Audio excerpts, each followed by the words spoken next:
Hello student, आज हम discuss कर रहे हैं मॉ यूनिवर्सिटी फर्स्ट सेमेस्टर का सिलेबस 2025-26 में होगा। ठीक है।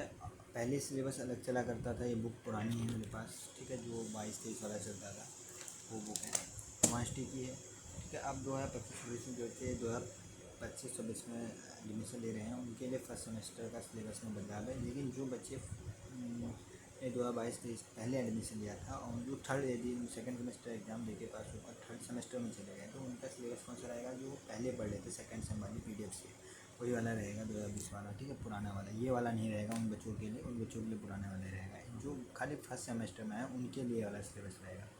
ठीक है, अब क्या बदलाव हुआ है? पहले क्या हुआ करता था? पहले 4 यूनिट थी, अब 4 यूनिट है, 4 यूनिट है। और उसमें फर्स्ट यूनिट जो आपकी प्रीलिमिनरी सेट वाली है वो चीज़ अब नहीं है, अब वो चीज़ नहीं है। ठीक है, अब आपको ये वाली यूनिट नहीं पढ़नी है। ठीक है, बदलाव क्या हुआ सिलेबस में वो बता रहा हूँ।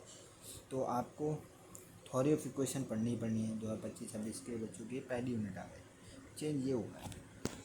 अब मैट्रिक्स थी भाई, मैट्रिक्स अभी भी है, मैट्रिक्स अभी भी पढ़ाई जा रही है।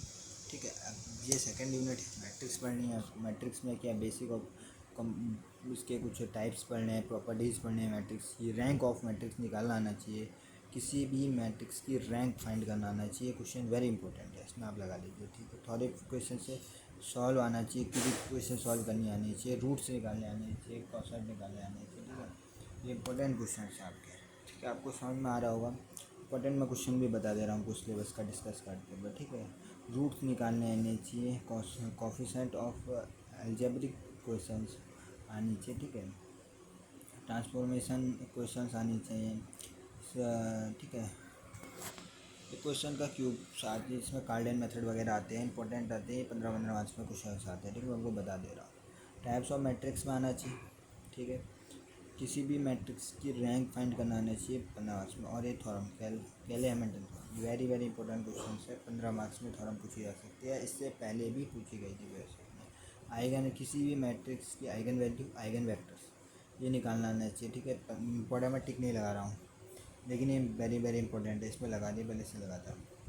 ठीक है, करेक्टर इक्वेशंस निकालनी आनी चाहिए। ठीक है, नॉर्मल फॉर्म से भी किसी मैट्रिक्स की रैंक निकालनी आनी चाहिए। Solution of system of linear equation, मतलब किसी भी लीनियर इक्वेशन को सॉल्व करना आना चाहिए। लेकिन सॉल्व तब आप करेंगे जब आपको रैंक निकालनी आती होगी। रैंक निकाल के आप बता देंगे कि इसका सोल्यूशन यूनिक सोल्यूशन है, इनफाइनाइट सोल्यूशन है, या ये नॉन जीरो सोल्यूशन है, कौन सा सोल्यूशन इस इक्वेशन का है। तो आपको 3 लीनियर इक्वेशन दी होंगी, उसमें पहले आपको ए मैट्रिक्स बनानी होगी, बी मैट्रिक्स एक्स लगा देना होगा, ए बी का, फिर ए बी की क्या निकालते हैं? रैंक ऑफ मैट्रिक्स निकालते हैं। जब rank of matrix number of knowns के इक्वल आती है तो हम बोलते हैं इनफाइनाइट सोल्यूशन, मतलब सोल्यूशन बताते हैं, यूनिक सोल्यूशन है, इनफाइनाइट सोल्यूशन है।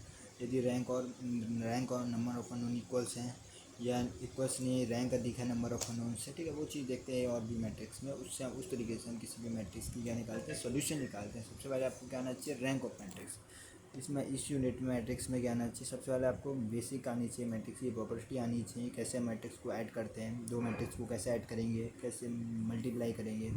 तो ये चीज़ आपको आनी चाहिए, तभी आप किसी चीज़ मैट्रिक्स को आगे बढ़ सकते हैं। तो आपको टाइप्स आना चाहिए मैट्रिक्स के, फिर उसमें रैंक ऑफ मैट्रिक्स आनी चाहिए, नॉर्मल फॉर्म से भी आनी चाहिए, वेरी इंपॉर्टेंट है। ठीक है, और फिर आपको लीनियर इक्वेशन सॉल्व आनी चाहिए, करेक्टर इक्वेशंस आनी चाहिए, और कुछ मैट्रिक्स की थ्योरम आनी चाहिए, इंपॉर्टेंट बुक में है। ठीक है, और कैलेमेंटल इक्वेशन। अब ट्रिग्नोमेट्री में भाई ये भी आपकी सिलेबस में है, वेक्टर कैलकुलस नहीं है, वेक्टर कैलकुलस नहीं है, और पहली यूनिट लिमिट, ये 3 यूनिट है। अब चौथी यूनिट क्या है? चौथी यूनिट अभी है, पहले बुक में नहीं चला करती थी, जब 2022 सिलेबस चला था, तो 22-23 का दिन में एग्जाम दिए थे फर्स्ट सेमेस्टर के, तो उसी समय एक चालू भी हुआ था फर्स्ट सेमेस्टर का सिलेबस, उस समय बदला था, अब फिर बदला है। ठीक है, तो उस समय एक थी नहीं चौथी यूनिट, ये पहली, दूसरी, तीसरी और चौथी यूनिट जो अब है आपके हिसाब से क्या है? पहली यूनिट है, ये सेकंड यूनिट है, और ये थर्ड यूनिट है। जो अब चौथी यूनिट है वो आपकी नंबर थ्योरी की यूनिट है। ठीक है, नंबर थ्योरी की यूनिट है। ठीक है, आप समझ सकते हैं, नंबर थ्योरी की यूनिट है।